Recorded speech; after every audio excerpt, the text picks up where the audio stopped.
Ano magiging reaksyon niya sa ganitong pangyayari? Anong isusuot niya sa ganong okasyon? Anong gugustuhin niyang kainin sa ganitong pagkakataon? Ang Panginoon, sinasabi sa atin ng psalmist nang sumulat ng awit na ito, kinikilala niya tayo at alam niya ang lahat tungkol sa atin. God cares enough to know all about you. It takes a lot of interest to try to know a person. Kung isa nga, kahit asawa mo, mahal mo sa buhay, hindi mo na pinapatapos yung sentence dahil wala kang tiyagang makinig. Tinatapos natin yung sentence niya for him or for her, o ayaw na natin siya pagsalitain. Huwag ka na kumibo, ako na lang magsasalita. Kasi, nainip tayo, sayang yung oras natin.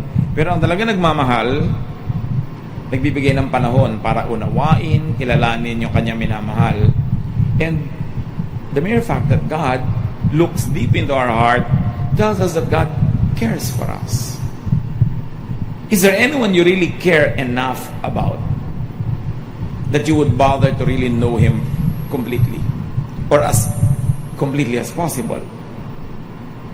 Na nagtsatsaga kang makinig sa kanya kahit ang haba-haba, kahit akala mo alam mo na, pagtsatsagaan mo pa rin.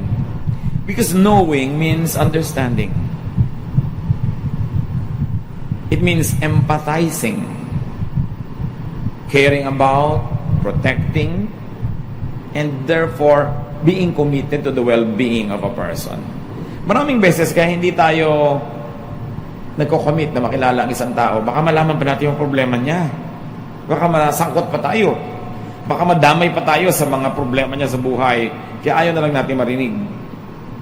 Pagka tinanong mo isang tao, kumusta ka? At talagang ikukwento niya sa'yo 2 oras lahat ng sakit niya. Willing ka ba makinig? O dekorasyon lang yung kumusta ka? Pag may nasalubong ka, kumusta? May alungkot-lungkot koli ka, sasabihin ko sa'yo, are you willing?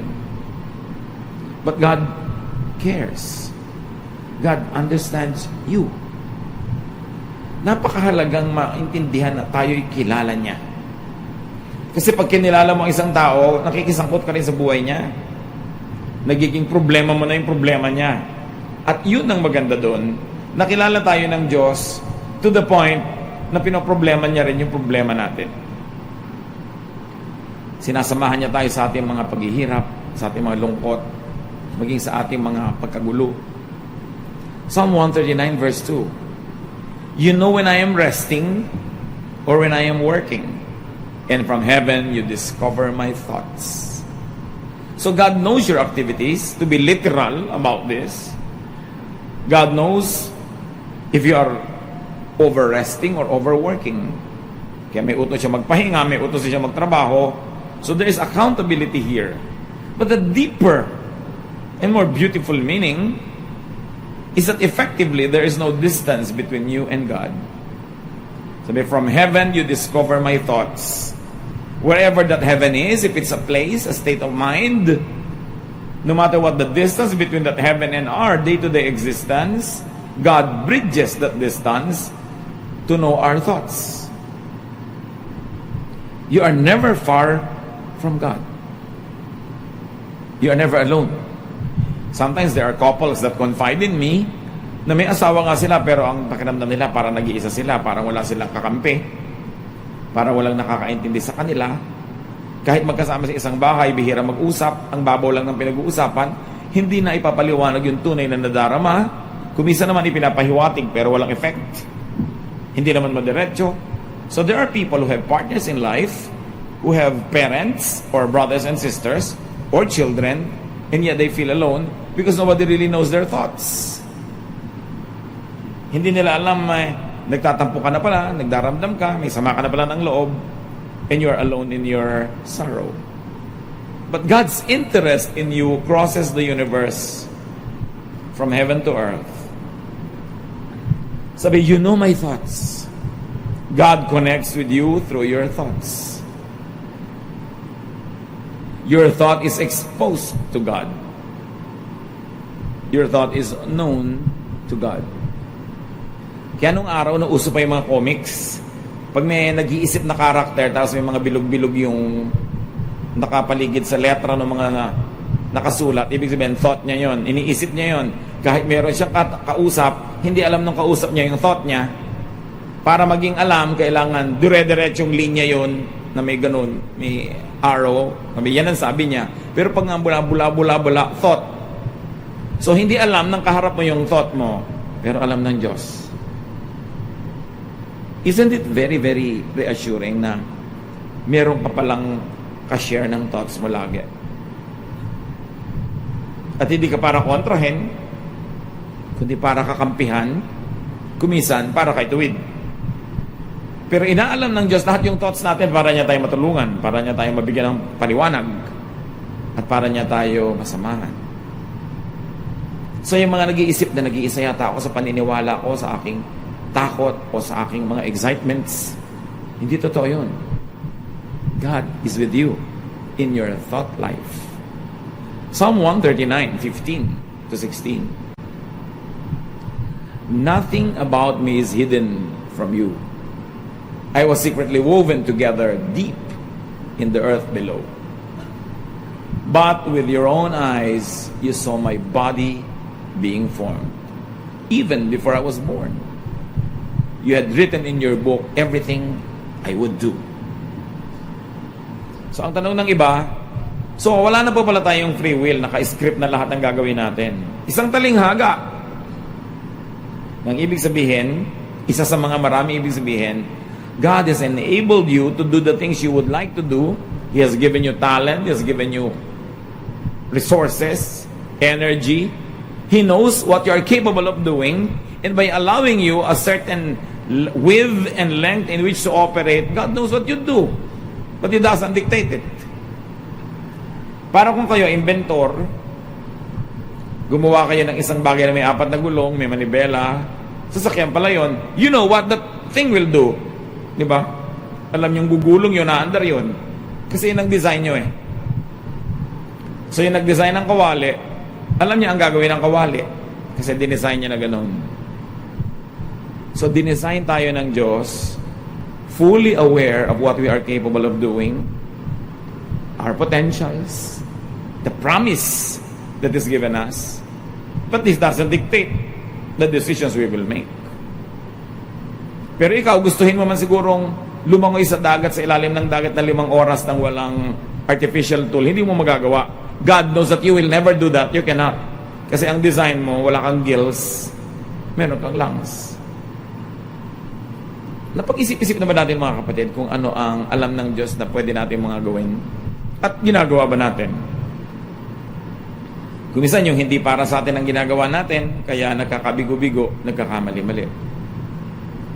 Pero may mas malalim pa. That God knows your thoughts. God was there when you were being designed. In fact, He designed you. Sabi niya, when I was being designed in the deep parts of the earth, isang talinghaga sa sinapupunan ng ina, I was only being created and you were there and you know me. God allowed you to be who you are. Ang lalim ng kahulugan nun. Pinayagan ng Diyos na ikaw ay maging ikaw. Binubuo ka pa lang, alam na niya. Iniisip mo pa lang at kaya mong isipin, dinesign niya at alam niya. Therefore, hindi ka mistake. You are not a mistake. Because God makes no mistakes. Kahit pa sinabi ng nanay mo, alam mo mali ka, hindi ka dapat ipinanganak. Kahit pinapaniwala ka ng tatay mo o ng mga tao sa barangay nyo na mali ka, wala ka dapat dito, hindi ka dapat ganyan. So sabi mo, sino bang gumawa sa akin? Sino ba nag-create sa akin? Kaya nga hindi ba sabi, huwag daw tayo makialam sa Diyos, pag daw ba ikaw ay palayok, ginagawa ka nung magpapalayok, sinasabi mo, bakit wala akong tangkay? Lagyan mo akong tangkay dito. Ba't ganyan ang korte ko? Hindi ka nakikialam, siya ang gumagawa. Therefore, pag nabuo ka na, sisisihin ka ba nung gumawa ng palayok, ba't ganyan ang korte mo? Siya ang gumawa sa'yo. Kuminsan, we over-moralize many issues in life, and we make people feel miserable, and we make them feel like they are a mistake. That they are some freak accident in the universe na naging ganun sila. Ba't ganyan ang talent mo? Kinireta ko ng Diyos na ganito. Bakit hindi ka magaling sa math? Ibang galing ang binigay sa akin ng Diyos. Ba't ganyan ang height mo? Itong binigay sa akin ng Diyos eh. Ba't ganyan ang kulay ng buhok mo? Bakit ganyan ang korte ng ilong mo? Sino bang gumawa sa akin? Yung gumawa sa akin, ginagawa pa lang ako, alam na niya, siya nga nagde-design, at alam niya ang mga kaya kong gawin sa buhay. Hindi niya ako diniktahan ng mga detalye what to do, but with the kind of talent, capacity, and natural assets that He has given me, including the natural limits, then God knows the direction I'll take in life, and He will be there every step of the way because He is even with me in my thoughts. The judgmental world will make you feel sometimes that you are a mistake, that you are a freak. But don't believe that lie. God allowed you to be who you are, and because God is all-powerful, He can reject what He doesn't like, and because He created you, God allowed you and accepted you for who and what you are. Kahit ano pa sinasabi ng mga iba, expectation nila sa iyo, hindi mo na ibibigay kasi ang expectation nila hindi siguro nakabagay sa katotohanan tungkol sa iyong pagkatao, kung paano ka nilikha ng Diyos. Psalm 139 verse 3. You notice everything I do, and everywhere I go. So God notices you to help you. Hindi siya parang isang striktong pulis na inaantay na magkamali ka para ka mabaril o maikulong o hulihin. God notices you to protect you. Hindi para hulihin ka sa akto ng pagkakamali at ipahiya ka, kundi para sagipin ka sa mga bunga ng iyong mga magiging mga pagkakamali. Kumisan, ang laki-laki ng misrepresentation ng religion sa Diyos. Laging magagalit ang Diyos. Ayaw yan ng Diyos. Pati pala ang may ayaw lang yung mga religious leaders. Kasi pinoproject ng mga religious leaders and religious groups yung personality nila sa Diyos. Kaya pagka mayroong conservative religious leader, dapat conservative din ang music sa church kasi conservative ang Diyos. Pag may mahigpit at vengeful na leader, laging pinaghihigantihan na nagkakamali, ang ipinepresent niya is a God who is always vengeful. Pag nagmamature na tayo mga kapatid sa pananampalataya, sinasala mo dapat ang nadidinig mo ng mga interpretation ng mga leaders, preachers, tungkol sa Diyos. Kasi sa mga magulang nga, ginagawa yan eh. Pagka tinatamad magdisiplina ng anak, oy, magagalit ang daddy mo. Pero actually, siya ang may ayaw, sinasangkalan yung daddy. Maraming ang ganyang nanay, pag makulit yung bata, ayan na si pastor, magagalit siya sa'yo. Kung huwag mo ko isangkalan na. Marami ding religions, sinasangkalan ng Diyos para pairalin yung mga values nila na hindi naman galing sa Diyos, pero pinipilipit nila para magmukhang galing sa Diyos para magkaroon ng authority. Ang bait-bait ng Diyos. More than you imagine. And more than religion portrays. Ang mga tao kasi siyempre sa gobyerno, sa simbahan, they are obsessed with order. Kailangan maayos, kailangan tahimik para hindi mahirapan yung mga nagpapalakad. Kaya pinagmumukha nila ngayon ng Diyos sa super higpit para lahat nakatali, nakagapos, tahimik ang mundo. Pero ang tao, gapos, nakakulong, kawawa. Pag inanalyze nga ninyo mga kapatid, ang nakakalungkot na katotohanan, isa sa mga uri ng mga taong pinakakawawa sa mundo, mga relihiyoso, kung ang sinusundan nila na relihiyon ay yung gumagamit sa Diyos para pagsamantalahan yung mga tao, para sila kawawain, kontrolin, tanggalan ng utak, at paggawin lang mga tagasunod na bulag. Sila ang mga kawawa. At ang pinakakawawa doon, akala nila sinusunod nila yung Diyos. Yung pala, yung mga Diyos-Diyosan lang na religious leaders. That's why you've got to engage theology. Huwag lang lulun ng mga itinuturo. Kailangan sinusuri. At ipinakilala lalo ni Jesus ang Diyos Ama sa langit sa pamamagitan ng turo, buhay, at halimbawa ni Jesus. Siya yung mapagpalaya, mapagtanggap, mapagmahal, mapagpatawad. Pero ganon ba talaga? Huwag na tayong lumayo. Ganon ba lahat yung mga disciples? Hindi. Marami sa kanila mahigpit pa kay Jesus. Paano na ngayon pag sila yung nanguna? Di yung interpretation nila of Jesus ang gagamitin. Kawawa naman yung susunod sa kanila. Meron nga isang village, ayaw tanggapin yung turo ni Jesus. Sabi ni Jesus, teka, malis na tayo, lumipat na lang tayo sa kabila. Sabi ng mga disciples niya, gusto nyo ba magpaulan kaming apoy? Para tupukin lahat sila. Kita nyo kung gaano kahigpit. Kung gaano mapaghiganti. Pero hindi ganun si Jesus at hindi ganun ang Ama sa Langit na nire-represent niya.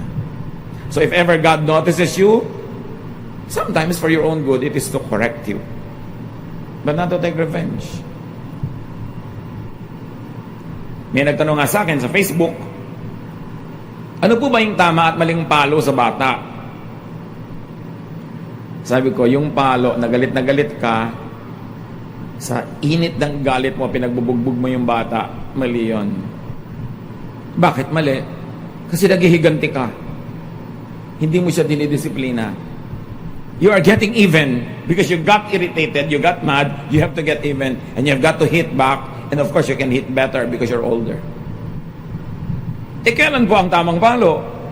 Pag hindi ka nagalit, may ginawang mali ang bata, pahupain mo yung galit mo, at tuloy, ayaw mo na siyang paluin dahil una, hindi ka nagalit, at second, naaawa ka na rin, pero papaluin mo pa rin, sabi mo, alam mo, kailangan paluin kita para matandaan mo to. Di ba, pinag-usapan natin, pag ginawa mo yan, papaluin kita. Dapat may usapan na kayo para alam niyang may na-break siyang rule. And then, calm ka, papaluin mo siya, hindi sa ulo, hindi mo sasampalin, sa puwet. Kung yun ang usapan, kasi anatomy, yung safest na paluin mo, maraming muscle, walang maraming nerve endings except the ending of the spinal column, which is very, very sensitive. Tamang palo. Pero sa oras ng galit mo, mali. Revenge yun. So God corrects you. God does not take revenge. He wants you to be corrected. Ano ngayon kung kilala tayo ng Diyos? Ano naman ang saysay nun? Because God knows you, feel secure, and enjoy the feeling. Di ka man kilala kahit ng sarili mong magulang, ng sarili mong kapatid, minsan ng asawa mo, kilala ka naman ng Diyos. Siyempre, masarap na kilala ka rin ng iba. Pero ano naman, kung hindi ka nila kilala, anong magagawa mo? Lalo't ayaw ka nilang kilalanin, isipin mo, kilala ka ng Diyos. After all, it is God who matters. Diyos ang lumikha sa atin, sa Kanya tayo uuwi. Siya ang nagpapala sa atin. And because God knows you, work and rest well. The verses told us, God knows when you work and when you rest. So dapat huwag kang masyadong tatrabaho na nasisira na yung katawan mo, ayaw yun ng Diyos. At alam niyang ginagawa mo yun, kaya ka mapapalo. Pero huwag din naman sobrang pahinga. Kasi inutos niya magtrabaho tayo. So that we deserve what we eat. We deserve what we get from the planet. What else does it mean that God knows you? Because God knows you, in your thought, dwell in the Lord. Kasi alam ng Diyos sa ating isip, ang ating iniisip, nananahan siya sa ating isipan, ikaw din, hayaan mo na manahan ka sa Diyos through your thought. Make your thoughts acceptable to God, pleasing to God, and make God enjoy dwelling in your thoughts. Pag may kinukwento sa atin ng isang tao na ayaw natin yung topic, di ba? Yun ang thought niya. Hindi ka enjoy, gusto mo nang iwan. Pero kung ang ikinukwento niya, gusto mong topic, you dwell in the person's thought because you are edified or because you enjoy it. Make God enjoy your thoughts. You minister to God that way. Because God is emotion. Marunong siyang matuwa at marunong siyang hindi matuwa. Bakit hindi mo siya bigyan ng kasiyahan? Total, Diyos naman siya. At pag nasisiyahan siya, nagbo-blow out pa. So yung thought natin, pag may iniisip ka, teka, ano ba itong iniisip ko? Natutuwa ba Diyos dito? Ay, wag. Hindi ito nakakatuwa sa Kanya. Ayaw niya ng mga thoughts na to. So I will minister to God by lifting His name through my thoughts. Let the Lord dwell in your thought. Yung isip natin parang bahay. Pwede tayong magkaroon ng bisita, merong extended visitor, meron tayong papasukin, meron naman tayong laging iniimbitahan. Always invite the Lord. Make the Lord dwell in your thoughts. Read His Word. Ponder His teachings. Think of Him. Because when you think of Him, you become very aware of His presence. Kaya saan man mag-isip ka ng nakakatakot, mag-isip ka ng nakakagalit, mag-isip ka ng nakakagulo, pinipili din naman niyang iniisip, ba't hindi nilang isipin ang Panginoon? Ang kanyang mga katuruan, ang kanyang mga pagtutuwid, ang sarap din. Yung Bible, pag binabasa mo, pagka talaga nakafocus ka, nag-enjoy ka. Lalo pag pinag-aaralan mo, sinusuri mo, yun ang laman ng isip mo kaysa iba. And because God knows you, know yourself like God knows you. Ang isa sa mga pinaka-ironic, mga kabalintunaan na nangyayari sa buhay, ikaw na may katawan ng hindi nakakakilala sa sarili mo. Kasi pag meron kang iniisip, dinedenay mo yung sarili mo. Kumisan meron kang self-denial. Ayaw mong tanggapin. Maraming ganun. Ayaw tanggapin yung katotohanan. Nabubuhay sila doon sa illusion, sa imagination, sa desire nila, hindi doon sa kung ano sila. Know yourself. If God bothers to know you, well, you should know yourself. When you know yourself, you get to know your breadth, your width, your length. You will know how to live life. You will know what to do well, and you will know what you better not do because you are not gifted in that area. Know yourself. It's your duty to yourself and to God. And because God knows you, accept yourself. As God accepted and accepts you. Anong ibig sabihin? Natatanggapin mo yung sarili mo. Don't pretend like you're somebody else. Huwag kang mangopya ng iba, ng buhay nila, style nila. Ikaw ay ikaw. Habang nangongopya ka ng iba, hindi ka magiging fully developed as you are. Maiinggit ka sa iba. Ibig sabihin, hindi mo kilala ang sarili mo, hindi mo tinatanggap ang sarili mo, tinatanggap mong wala kang kwenta, mas may kwenta siya, inferior ka, superior siya, therefore naiinggit ka.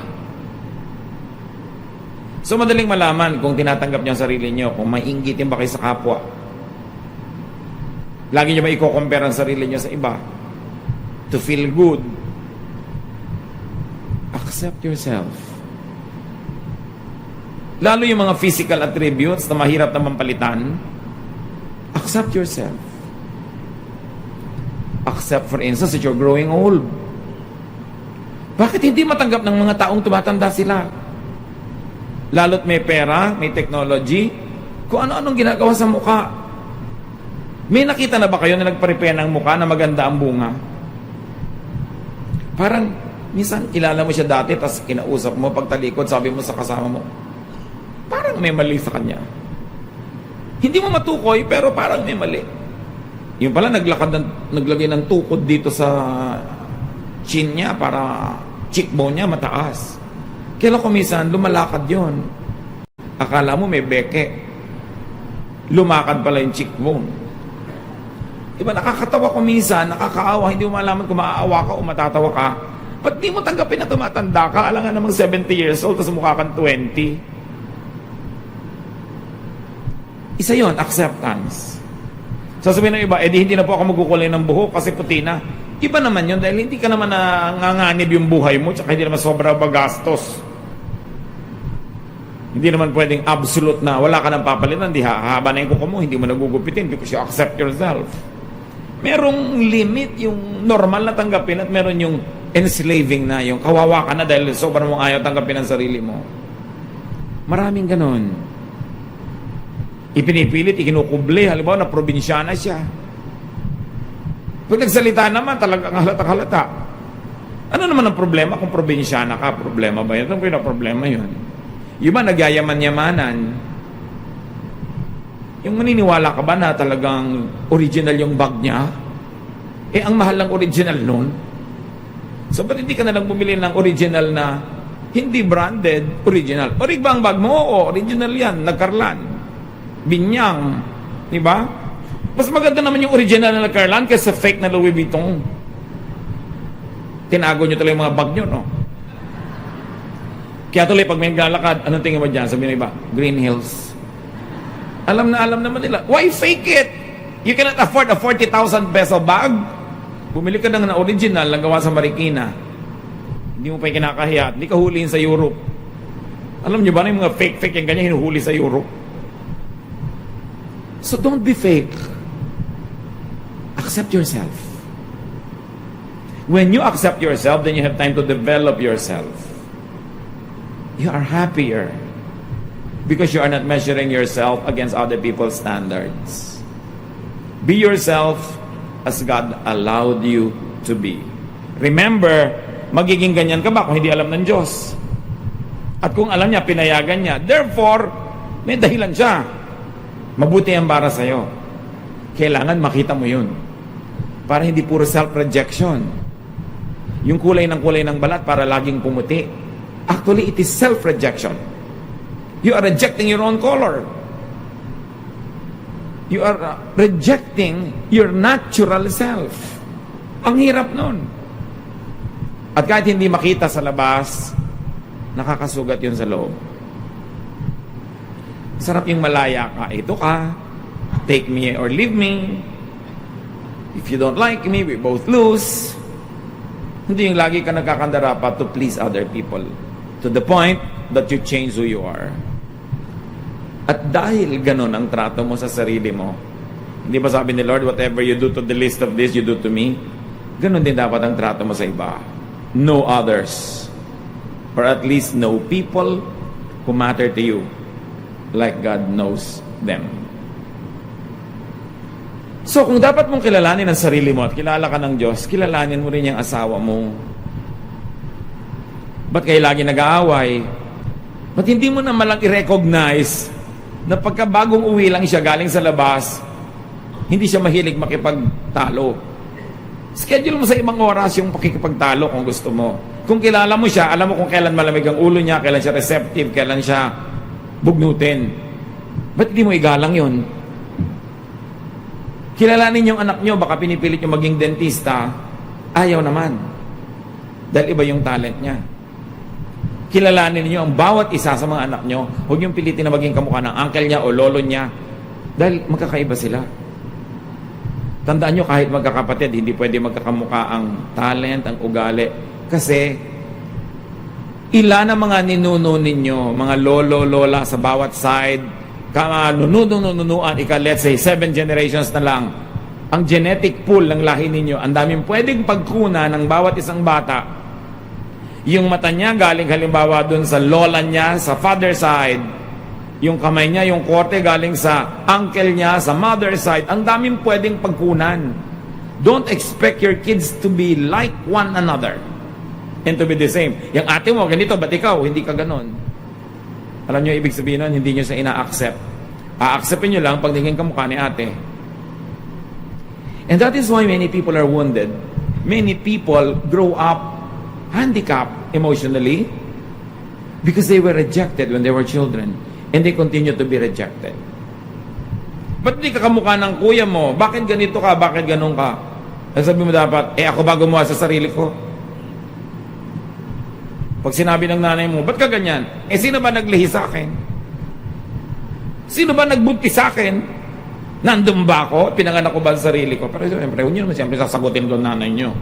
Love nyo lang yan, yung may mga bilog-bilog. Thoughts. Pero kung masasabi nyo, nice, gently, nanay, hindi naman na nagbuntis sa akin, diba? Bakit ako sa isisi ng ingkan? Pinatawag ko palagi yung mga kapatid. Hindi ba mukhang ito?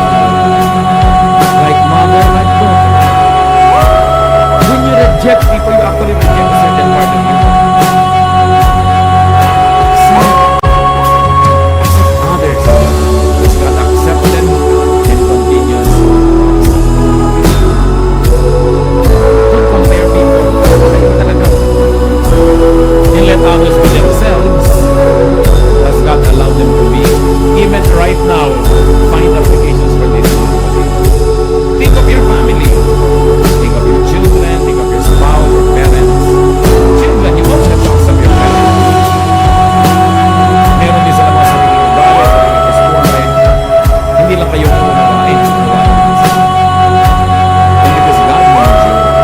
assured of God's attention.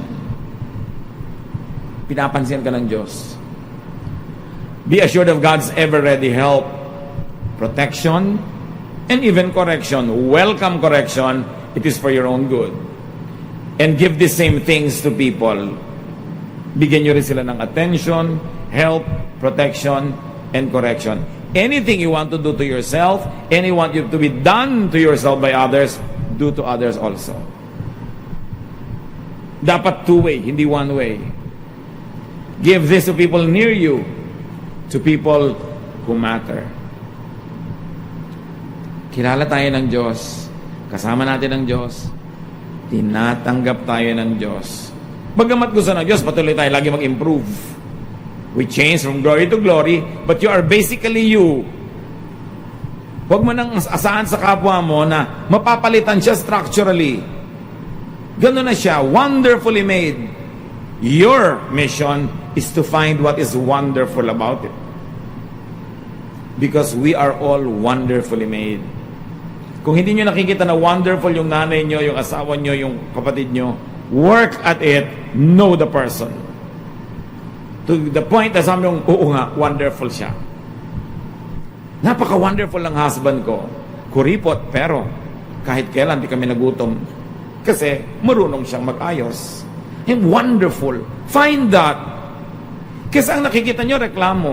Ang nakikita nyo, kapintasan. You will be unhappy. And yet, you cannot change your situation dahil husband nyo naman yan. So if you cannot change your situation, change the way you think. If you are not happy with what you see, change your focus until you see something you'll be happy about and stay there. It's your choice if you're going to be miserable or not.